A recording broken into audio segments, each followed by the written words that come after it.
Welcome back to Main Street Insights. My name is Glenn Morano. I own a marketing agency firm called Southington Digital Solutions. And one of the greatest parts of my job is I hear all these great stories from entrepreneurs who are just so clever in building their amazing businesses. The drama, the ups, the downs. And that's why I want you to get the value and the insights from these amazing people and how they run their business, work-life balance. Today, we're talking to Americo Cruz. Americo Cruz started Get in Detail Auto Spa, and it is an amazing business. From where he started to where he is and where he's going, wait to hear the story. Americo Cruz. Now let's do it. I'm going to do a quick introduction and then we're off for a go here. Hello everyone, welcome to Main Street Insights. I'm here with Americo Cruz. Americo Cruz started this amazing detail shop literally out of a tiny garage and has grown it to this incredible staple here in Southington. Americo, thank you, man. I appreciate you jumping in with us. Thank you for having me. So tell me a little bit about yourself first. Like, how's your childhood? Like, what drove you to this? Tell me who you are. So my name's Americo. Well, I'm here in Southington. I have an auto detailing. We call it the auto spa now. Initially, when we had the name Get in Detail Auto Detailing, I found that it kind of put us in a box, and I wanted to get out of that box. So we started offering different services, paint protection film, ceramic coatings, window tinting. Most recently, we started offering caliper painting, windshield protection film. It's grown so much, but I grew up in Waterbury, Okay. Connecticut. I have a younger brother who also works here with me. Yeah, we grew up in Waterbury. Our uncles, back when we were younger, used to have a detailing business called Cruise and Clean. Oh, okay. And That's a clever I name. thought, right? Yeah. I to this day, I've asked one of my uncles if he's had like because they would have these bomber coats Uh-huh. with the name Cruise and Clean on the back, and I It's thought it such a was the cool name. coolest thing. Yeah, it is. It sounds cool. The name sounds cool. And yeah, They'd had these beepers, and I mean, I'm dating myself now, a but little bit, but I yeah, know what you mean.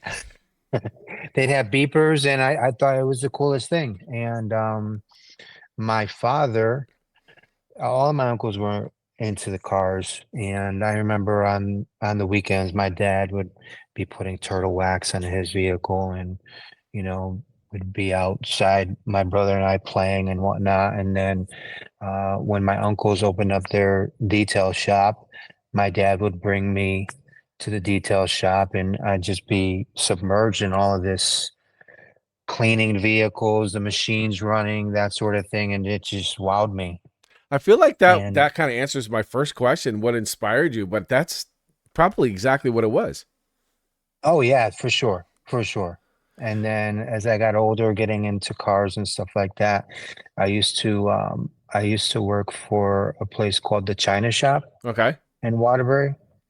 And That is not a very clever name for a detail shop. no, no, but no, it was like they had houseware stuff, like people who would getting married, they'd have bridal registry, stuff like Oh, I that. got you. Okay. Now, Yeah, now yeah, I yeah, changed. I take it back. yeah, That is a yeah, yeah, clever yeah, name yeah. for that. So one day, the owner asked me if I'd clean his vehicle, and that kind of like that's what lit the fire underneath me. And then I started making like business cards and started thinking I can offer this service to other people. So I started offering detailing mobily. So I would go to people's houses and detail their vehicles in their driveways for them. That's kind of like how I got started detailing. So you have this mobile detailing. What were the challenges in the early days when you started? Oh man. I wasn't as prepared as what, like, how I would be now, like, um, having enough, like, electrical cords to, like, reach the vehicle to polish a vehicle out, or water. Sometimes go to a customer's house and they didn't have a water hose or anything like that. So yeah, it was very challenging doing something like that. I give a lot of credit to mobile detailers because I wouldn't be able to do it. It's got to be a tough gig. I would think the exact thing because you can walk in and if they don't have an outside water source, what do you do? You know. Right, right, right. So okay, so you started with the mobile detail, and now you're in a smaller location. This for your first location, I assume that was where you were on Waterbury or Meriden Waterbury. Um, Before that, I was sharing a space with somebody else Okay, in a one bay garage in Waterbury, and I kind of grew out of it. Um, how do I say this? Like his lifestyle wasn't towards mine, so he'd be out there hanging out. They'd have people smoking cigarettes while cleaning a customer's car and drinking a beer, and I'm like, I don't smoke, number one, and number two, um, I don't, I don't drink, so it didn't line up with my business values. Am I there still? no, yeah, your camera dropped, but like I said, we're gonna keep it going with the shot. Okay, hold on here. Um, So whatever it is you just adjusted, the camera dropped. oh geez. Okay. That's okay. Can you It's what we're here for. This is back? the drama part. Back? There we go. Uh-oh. Now you're back. So There we tell go. me now, how did you fund your initial operation? Because primarily, I want this show to have some value to entrepreneurs thinking about getting into this kind of stuff. How did you fund your initial operations? So I worked at a group home with mentally disabled individuals. So that's how I funded my business. I was working full time, save money, and then when I was doing vehicles on the side, I just, just save money until I finally was able to afford shop space. And the Quonset hut in Southington, I have to thank the person who gave me that shop space because our rent was very minimal, and it allowed me to be able to um, just afford to be able to have the business. Because when I moved into the shop space, I was still working full time. I still work full time in addition to my business. So I work third shift at a psych hospital for the state of Connecticut. Okay. And Is there any sleep time at all? barely. I have two toddlers at home. Oh my Uh, gosh. yeah. So when I get home, it's kind of like, Daddy, what are we gonna do today? Like, you know, they like going to the trampoline park, that sort of thing. So I get about 3 to 4 hours of sleep a night before I go into work. And then sometimes when I come into the shop, I'll take like a half hour, 45-minute power nap, depending on the day. Yo, power naps are highly underrated. I love my power naps. Yeah. They are Nope. something that can get you right through the day. Now, listen, is it okay? Can we shout out the guy that started you? The guy can we name him? Is that okay? Yeah, Bob Pisco. He's still around in town. He lives. Jeez, I hope so. Yeah, yeah. He's well, he hangs around the property still. Yep. And You said it was yeah, Bob Pisco. Bob Pisco. Bob Yeah, he Pisco. owns. Shout out! Look what you did, Bob. The help that you provided created this amazing shop. Yeah, So I now, mean, minimal. I'm gonna say my rent was literally, let's say, about $400 a month, so he and really hooked you up there. Big time. Well, the thing is, $400, you get what you get. Yep. I'm not going to put any money into the building. If you want to do any upgrades, you're more than welcome to, that sort of thing. And that's what we did. We, in time when we started making a little bit more money, um, we put money into the building to kind of draw some attention to us, because initially it was a wood garage door. Yep. I Was remember. Yeah, it was an eyesore. And I remember giving a quote to a customer, and they looked around the shop and they were like, I'm going to spend that amount of money in this. So that's It's where it kind of got perceived me to the value. That's the perceived right. value rule that comes right into play. Tell me now, looking back, what was the one thing you wish you knew before you began the business? Hmm. Oh, that's a good question. I would say being legitimate. So you want to make sure that you have like a good accountant, because initially, um, Yep. I was unaware of having to pay taxes, Yep. being insured, making sure that your LLC is up to date, that sort of thing. So just having somebody professional that you know in the background to keep you on your toes about how to organize everything that needs to be done in a business. That's what I would say.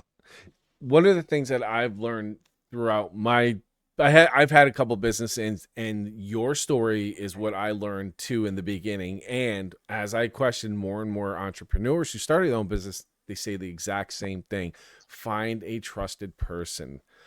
How has your business evolved since it started? Now, I already know because we kind of already talked a little bit about this, but I want to hear from you. So typically we started off with just traditional detailing, Mm-hmm. washing, polishing, interior detailing, that sort of thing. And that was strictly what we did.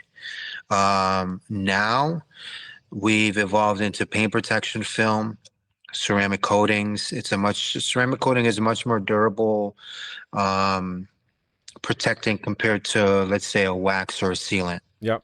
And you have different grades of coating. So a lot of people now, they're spending 70, $80,000 on a vehicle. They want to make sure that their vehicle is protected. So we offer the ceramic coatings, the paint protection film.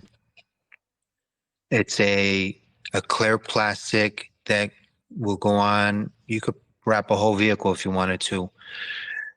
I went back in maybe 2018, 2017. I Mm-hmm. went to Texas to learn how to install paint protection film. I've sent my brother out to trainings on how to properly clean different types of materials when you're cleaning the interior of a vehicle. Um, we've done a lot of things like that. Window tinting, we're starting to offer that type of service. We sub people out for things like that, because there's only so much that I can do myself. I can only wear so many hats, and I feel that when you're offering a service, you want the best person to be able to do that. And for window tinting, for example, I could window tint a vehicle. It'll take me 8 hours, but I could do it. And now with some of the subcontractors that I deal with, they could do a whole vehicle in like an hour. Wow. It's just crazy Just to makes me. sense. Yeah. It does. It really does. So yeah, just we we've just gone into different markets, and it's really helped us grow over the years. It looks it. I could tell. I like I said, I just love the graphic in the background. I love this whole thing you got going on. So tell me now, what's a typical day look like for you now? Typical day is by the time I get into the shop, um, so I work third shift. I get out at 8:15. By the time I get into the shop, it's about 9:30. My brother Michael and my cousin John and my cousin Jacob have already started the day. They come in at 8 o'clock in the morning. In the morning, the guys are doing all the wet work, prepping the vehicles. The first vehicle, and let's say if it's an interior detail, it's going to go into um, a certain part of the shop to get worked on. And then let's say my cousin Jacob will start working on the interior, Hmm. and Michael and John will jump on the next vehicle, get the wet work done for that, and then start prepping uh, that for, like, let's say an exterior detail. Once that's done, prepped, John will jump on the exterior detail, polishing, that sort of thing. By that time, I have already started to come into the shop, and I'll help my brother Michael prep the next vehicle.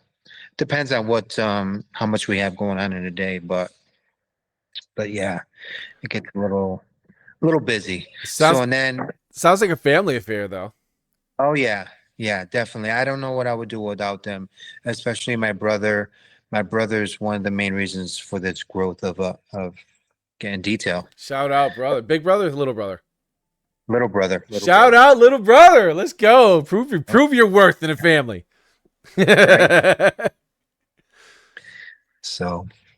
That's So yeah. awesome. So, what are some of the strategies that and this is something I that we want to share here? What are some of the strategies that helped you sustain and grow your business?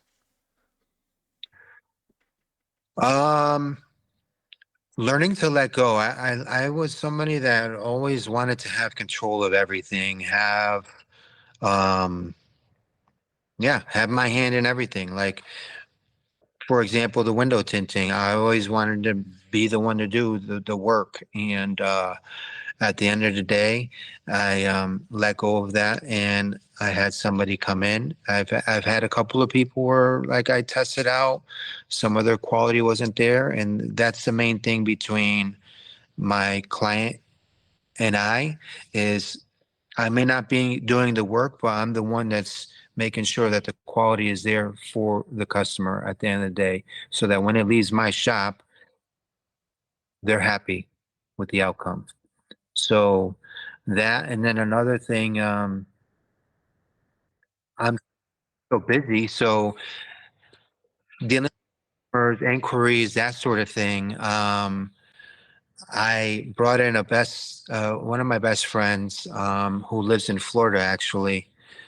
It was just so tough for me to get back to customers with all the inquiries. I would deal with social media, Yep. that Instagram, Facebook, that sort of thing. And then on our website, we would have a lead generation thing where we would get emails, um, dealing with that. And then we're getting phone calls as well. So it was just so hard for me to keep up with everything. I end up hiring one of my best friends who happens to be living in Florida. He gets any of the inquiries via email, and then what we do is we'll do a group text with the customer. He'll attach me to the text. Anything that he does not know the answers to, that's when I can chime in with the customer via text.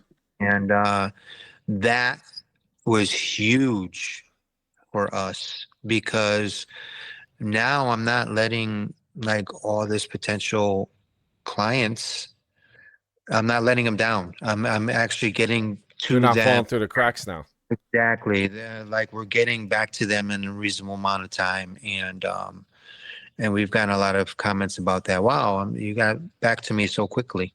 Yeah, the one of the rare things in business these days, very much due to what you said, is that there's so many things coming in, and communication has become the critical thing in keeping a business running smoothly and getting back to those customers. And I've always expressed that to every business owner that I possibly can. I said communication can sometimes trump an entire spend of marketing. Oh yeah. Oh yeah, for sure. For sure. In which So case, I want to talk yeah, about the future for a minute, but I want to do a little segue here. Now, you've had many, many cars in your shop. I assume some exotic cars. definitely. Tell me what is the most expensive and exotic car you had through your shop? Oh man.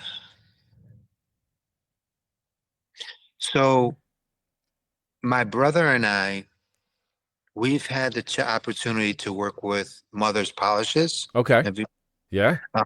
we would travel as traveling detailers with mothers to the Barrett-Jackson shows.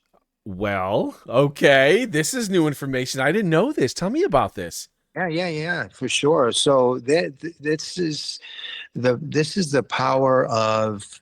Let me hold on. Just if anybody watching doesn't know what Barrett-Jackson is, that is the car auction. Like when I say the car auction, that is the car auction. They auction cars, half million, million, two, three, four, $5 million cars. This is the one where you see muscle cars going through that are like 0001. That's the kind of auction that this man is talking about here. Yep. So years ago, I had a customer who was going to move to Florida, and they wanted to know if I knew of a detailer that I can refer them to maintain their vehicle because they had received this ruling by me.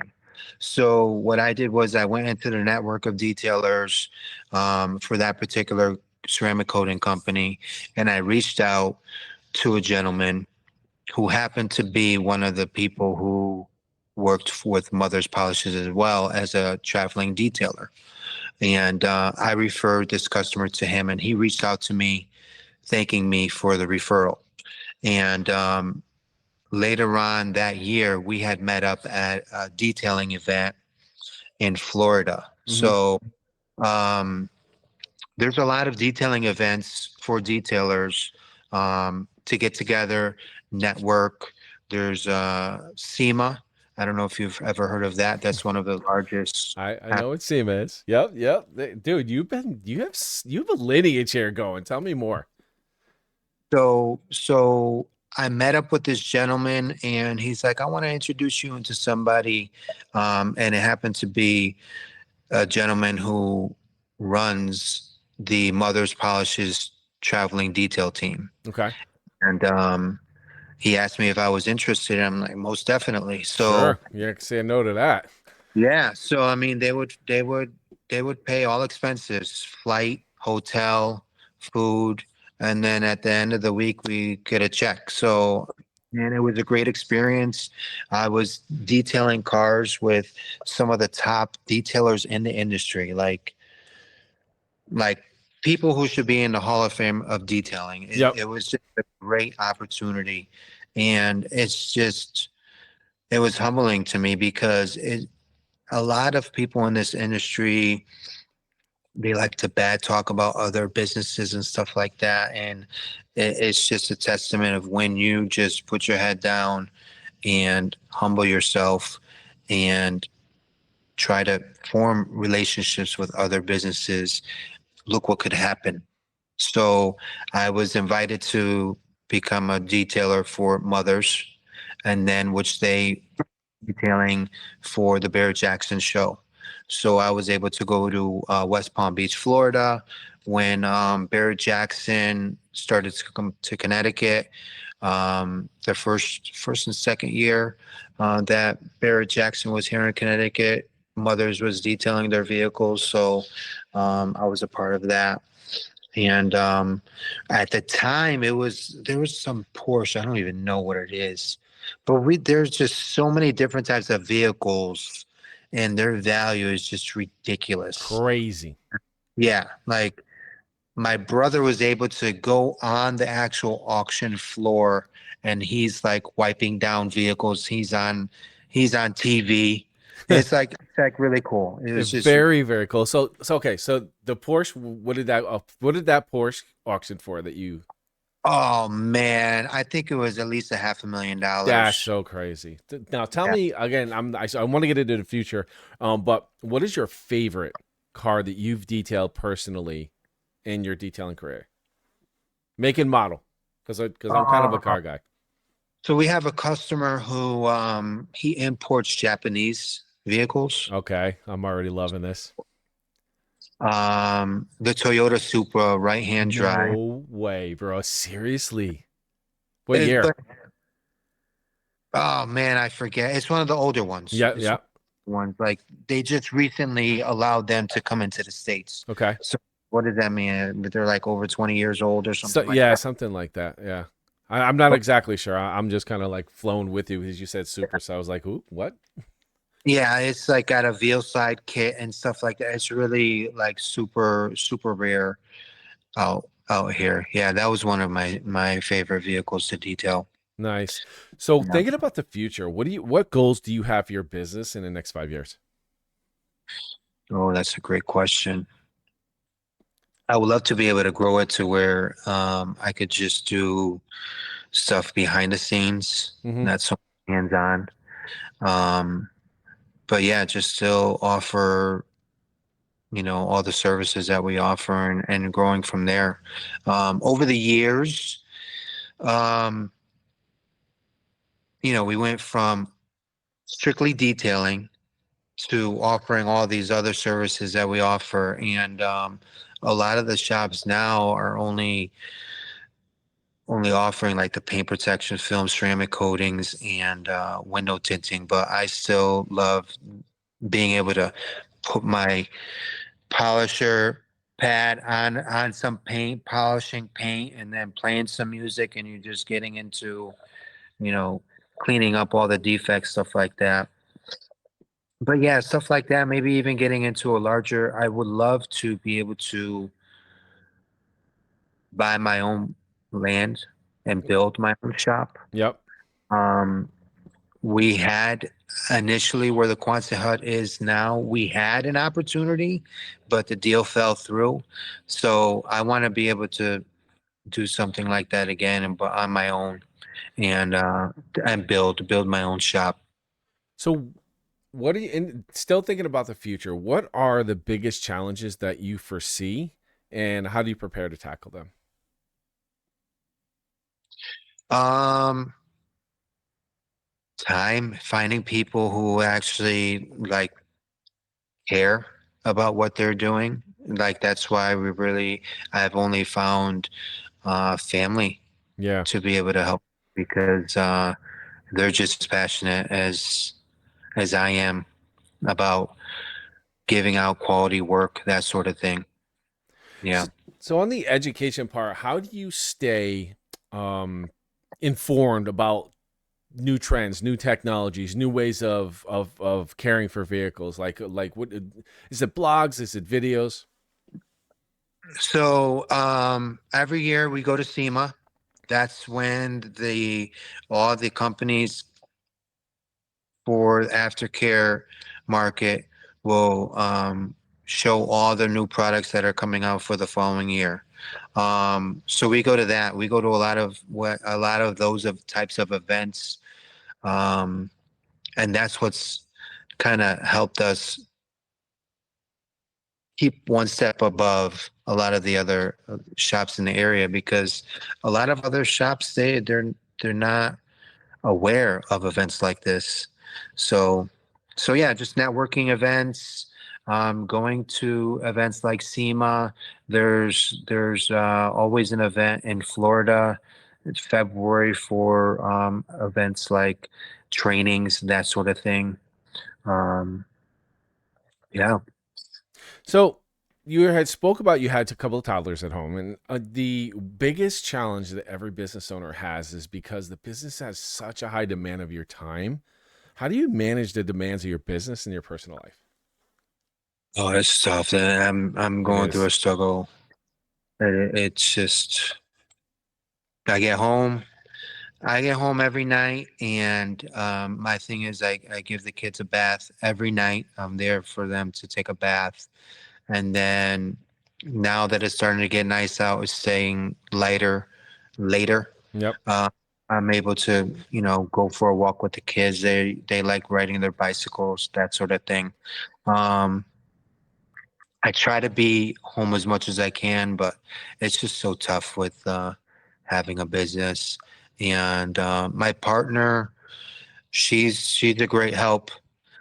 She understands, but I like to stay home on the weekends. I like to keep my weekends for the family, Hmm. and I have it on one of my front doors that weekends is family day, Saturday and Sunday. We do come into the shop from time to time to work on a vehicle like on a Saturday, but it's something real early. Like we try to be out of the shop by 11 o'clock so that we can be home with our families and so that we can get some time away from the shop because it's as soon as we get in the shop, it's on the go, Yeah. you know? You Oh, switch into that go mode and it starts consuming you, right? yeah, exactly. What So yeah, I like to try to keep my time with my family on the weekends, that sort of thing. what if an entrepreneur getting into the business, what piece of advice can you give them on how to maintain a work-life balance?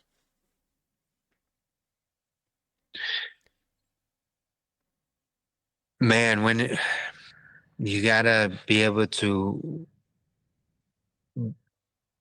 walk away from your phone because that's mainly the thing how people are going to be able to get in touch with you. I have a buddy of mine. He ended up getting two phones, and he leaves his shop phone at home, and he has his private one for his family and friends, and that's it. And when he comes home, when he comes to his shop in the morning, that's when he'll use that phone. But yeah, just keeping your family time with your family, not being distracted when you're with your family about stuff for the business, that sort of thing. So, what I want to switch gears here a little bit. What has been your most effective marketing strategy? That's a good one because right now that's where we're starting to invest in our marketing. Um,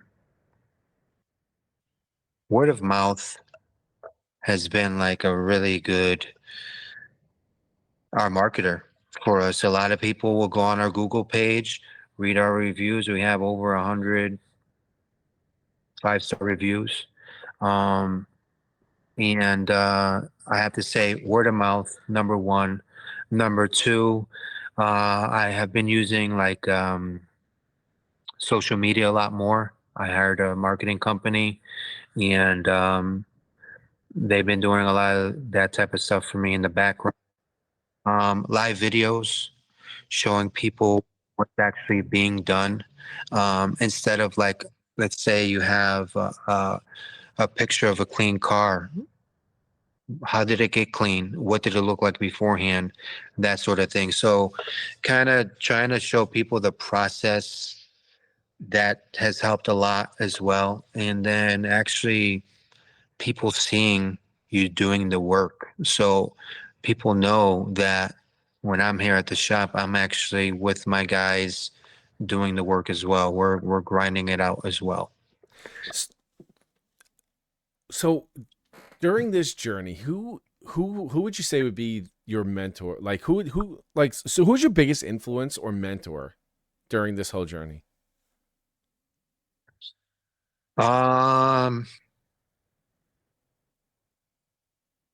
I would say my grandfather. Mm-hmm. Um, Growing up, my grandfather, he came to Connecticut from Puerto Rico, and he had 8 daughters. Busy man. So, right. So, in order to make extra money, he would straighten out, like he would go to a building that was knocked down, for example, and he would take out nails off of like wood, straighten out the nails, sell bags of nails or bricks. He would clean off the brick with the cement, and he would sell bricks. So growing up, I knew that my grandfather was such like a hard worker. So me growing up, like being lazy just isn't it's as if it's not in my blood. Like I'm a worker. And I would have to say that my grandfather is the biggest influence because he came to the States with nothing, and then he left, in my opinion. He would say, when I had my daughter, he said, "You're a millionaire now." He said, "You have a daughter, you're a millionaire." Wow. And I never thought of things that way, but family to him is huge, and he had 8 daughters. So, um, yeah, I'd say my grandfather. Americo, that was amazing. That really affected me emotionally, and I think that is an amazing influence on you, and it shows and it shows in all the work that you've been putting into these vehicles and all the pictures that I've seen going through your Facebook, and just like you said, everything just looks amazing. Thank you so much for joining. I really do appreciate this. I typically at the end give 15 to 30 seconds. You are welcome to talk about whatever you would like, whether it is about the business, your family, a shout out, whatever you want. Go.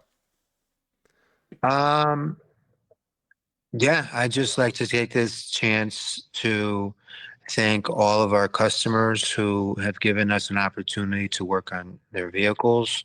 Um, you're you're you're providing me an opportunity to not only provide for my family, but you're also helping me provide, or my family provide for their families. My brother, like I said, I have my brother working for me and my 2 cousins. So they're actually being able to put food on their table because of you are trusting us with your vehicles. Um, Also, yeah, thank you again. And stay tuned this upcoming. Do you watch Street Outlaws? A little bit, yeah. So, Mother's Day weekend, Street Outlaws is going to be in New Hampshire. And we're going to be going, my brother, my father, and I are going to be going to a racing event in New Hampshire. And we're going to be sponsoring Ryan Martin's vehicle. So you're gonna see Get in Detail on the pillar of that race car. That's amazing, bro. Congratulations. That's fantastic. Yeah, it's exciting. It's It exciting. is exciting. We also sponsor another young gentleman. He does racing here, and he's from Southington. Um, Baptiste is his last name, and we sponsor his race car. So that's pretty exciting for us as well. Just stay tuned. We're looking to be able to offer more events. We want to do like a cars and coffee, that sort of thing, to kind of get more of our clients in one group, because we've worked on a bunch of amazing vehicles, and we've had a lot of amazing work leave our shop. So we want people to be able to come to an area and show off their cars. So I was even thinking about renting out the Southington Drive-In for an event, to have a show. So we might be doing something like that this Man, season. bro, that is so amazing. So Mother's Day weekend, Outlaw, Street Outlaws. Street Outlaw. And Sorry, man. you're probably not going to see the episode until next year because it's going to be televised. Okay. But yeah, we're gonna be able to be right on the strip while they're doing their burnouts and stuff like that. We're gonna have rubber being splattered at us, that sort of thing. It'll be a cool experience. It's awesome. America Cruz, thank you so much. Get in Detail Spa on Meriden Waterbury Turnpike, right? Yes, sir. Oh Yeah. no, on Clark Street now. Clark 306. Street, that's right. But it's isn't it, I think it's slightly off, right, Meriden? Yeah, right around the corner. You can't miss the building. It's like as soon as you drive by, you see it. But thank you for taking time out of your day, busy day. Thank you. Thank you again. Get in Detail Auto Spa, not just Get in Detail. Get in Detail Auto Spa, tinting, caliper painting, ceramic coating. The ceramic coating is cool. It's a very cool technology. Thank you again, America. Thank you again for watching. Don't forget to hit that like and subscribe button. It really helps the algorithm. Thank you so much, Americo Cruz, for joining me today. Your story was absolutely amazing, from humble beginnings to the amazing services and diversified services he now offers. His insights today were invaluable. It had an impact on me, and it really helped me to understand my business more. We do these podcasts every Thursday, so join us next Thursday at 8 or 9 a.m. We release the podcast, so I'm looking forward to see you next week. Thanks again for watching.